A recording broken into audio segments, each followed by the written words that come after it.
All right. Ladies and gentlemen, boys and girls, children of all ages, this is Seattle Pandemonium Shutdown Day 419, I think. Almost 420. Ha! Ha! I don't think I referenced that when it was 420 just a week and a half ago or whatever. Oh, what's going on? What's going down, guys? I think I did this last year or sometime. I think I did it. I think I called it like Firearms 101 or something like that, due to the rampant new purchasers of firearms. But I want to talk about Keith Olbermann. You remember Keith? I believe he was an MSNBC. He was actually a journo at some point, right? A respected newsman. I mean, was MSNBC ever not propaganda?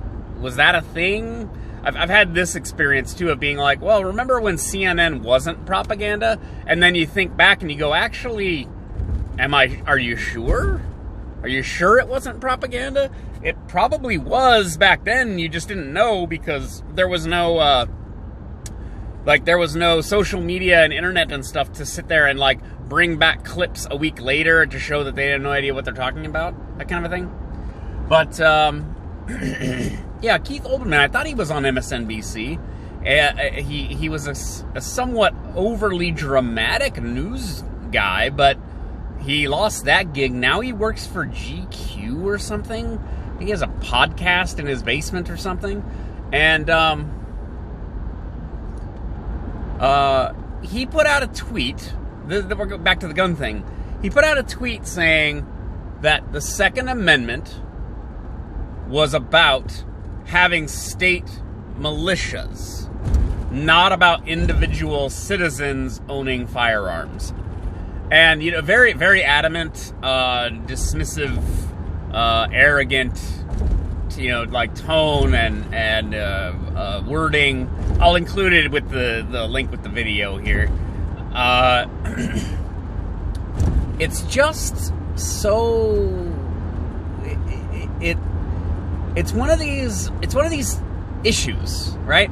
There's these issues like, well, guns are a good example, abortion's a pretty good example, the gender wage gap is another, earnings gap is another issue, where I swear to God, we already went over all this.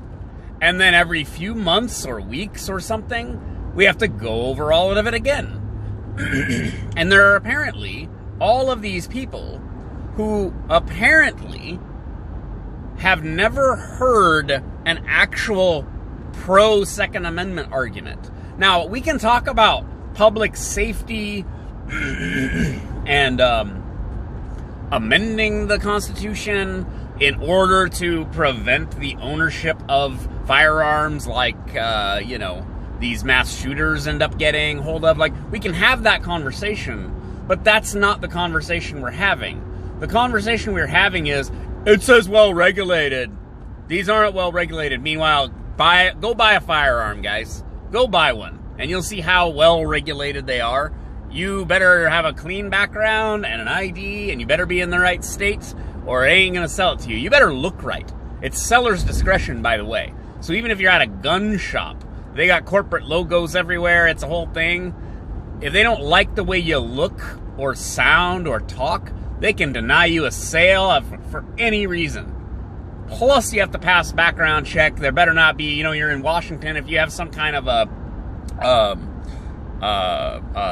judge's order, what is that, restraining order of some kind, that can be considered domestic violence. That can exclude you from purchasing a firearm. Did you know that? So, well-regulated, they kind of are, but people don't want to hear that because people get guns that they don't want to have guns, okay? Anyways, they're like, it says well-regulated militia. We're not a well-regulated militia.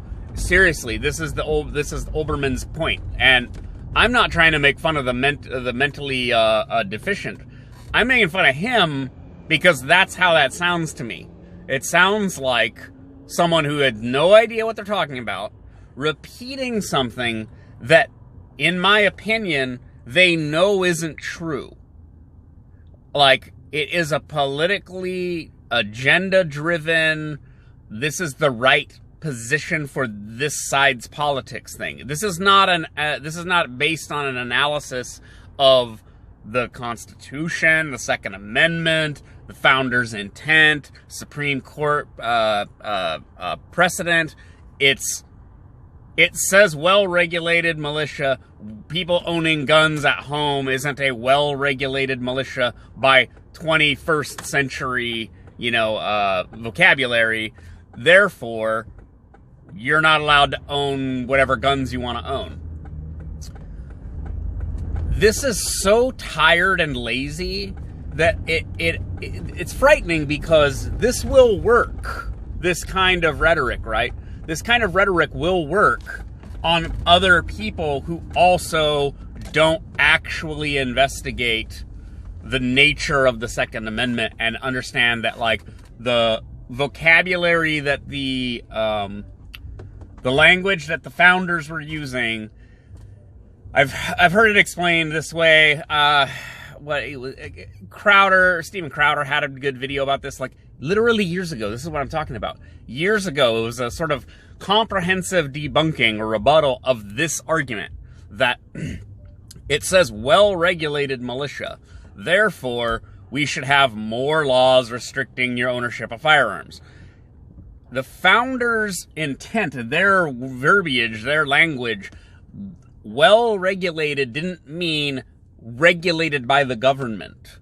What they meant was that a militia having their own weapons that are working and functional, because if your weapons aren't functional and working, then you're not going to be a very effective militia, right? That your weapons are functional and you have the ability to go and muster up and form a militia. That's your right to do that, right? So you have, therefore, the right to form a militia, and you have the right to arm yourselves in order to form a militia. Now, again, there's Supreme Court rulings about this. There's precedent in other, cases. There's letters and things from the founders to each other about this issue, because they had just fought a war with weaponry that was basically privately owned, and individual citizens stepped up and, formed a continental army to fight off the Limeys, and yada, yada, yada, here we are. Now, we have the National Firearms Act, which restricts your ownership of, like, fully automatic weapons, things like explosives, mortars, artillery, that kind of thing. That's relatively new. That's, I think, from the 30s, like 32, I think. And that was, I think, because mobsters were Tommy gunning each other.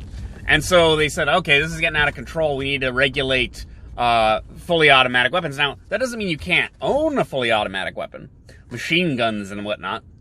But owning a machine gun, it requires a tax stamp, the extra paperwork, and a more, a deeper background check, all that kind of stuff. You can own artillery and cannons and all that kind of shit. Go.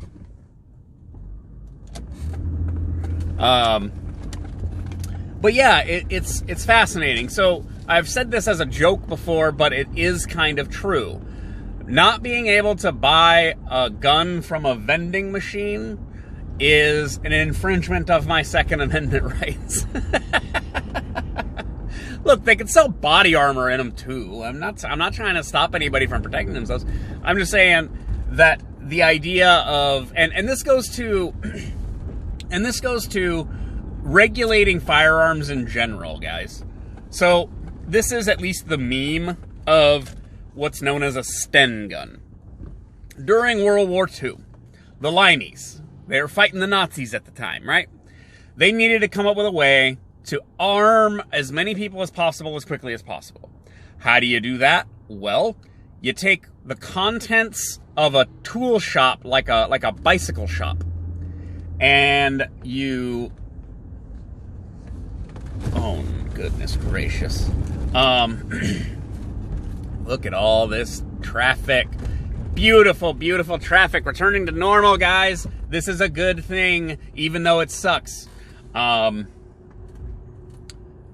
Sten gun. You can take the tools and materials in a bicycle shop and make a Sten gun. It's a tube and spring, and a spring pushes the slide hammer thing, and then it hits the primer on the bullet, and it goes bang.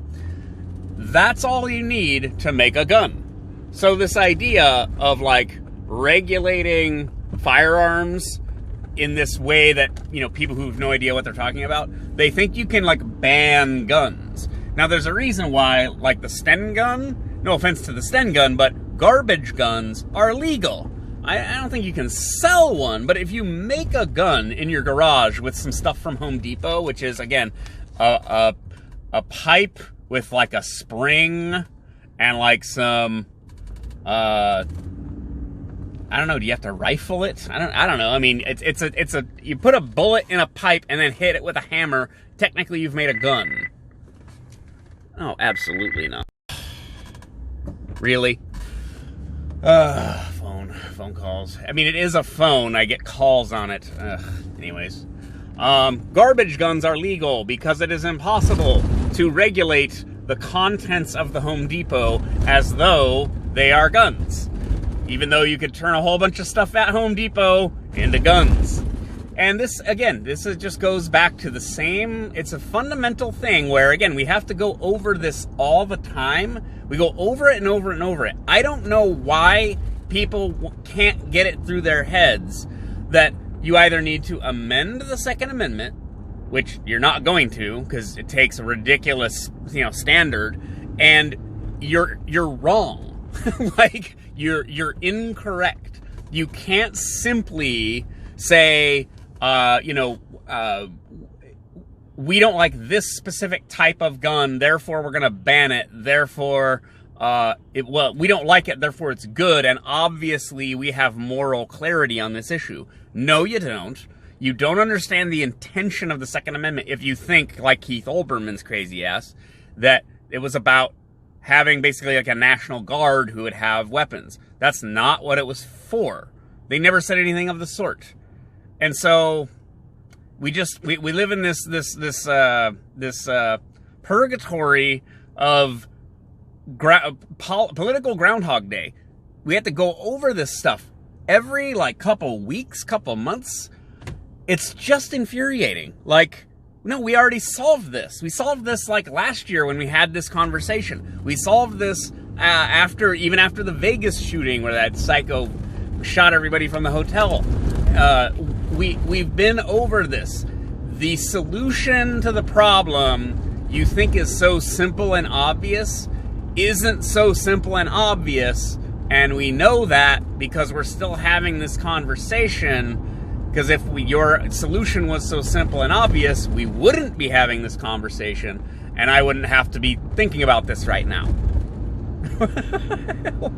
It's just astonishing. Well, that's Friday for you. Firearm Friday. Look, I'm not even a gun nut or anything. I'm just saying, if you're going to weigh in on these issues like Olbermann did, it's this is what I'm saying. I think he knows he's repeating something that's not true. Because this is really extremely uncomplicated with a simple Google search. Why does the Second Amendment exist? And it's not going to say for hunting. I know Biden said, well, what do you need a 100-round magazine for? Are the deer wearing Kevlar? I don't know. Maybe they are. That's not your business, Joe. How many rounds in a magazine I have? This is so asinine. It's such an asinine, perpetually arguing against these weird straw men that people who are pathologically afraid of guns invent. They invent these straw men, and they're like, this is ridiculous. Who needs a 1,000-round clip? I don't know. I do. F off. It's not your business, Fed. All right. That's enough for me for one day. I'll talk to you guys later. Bye.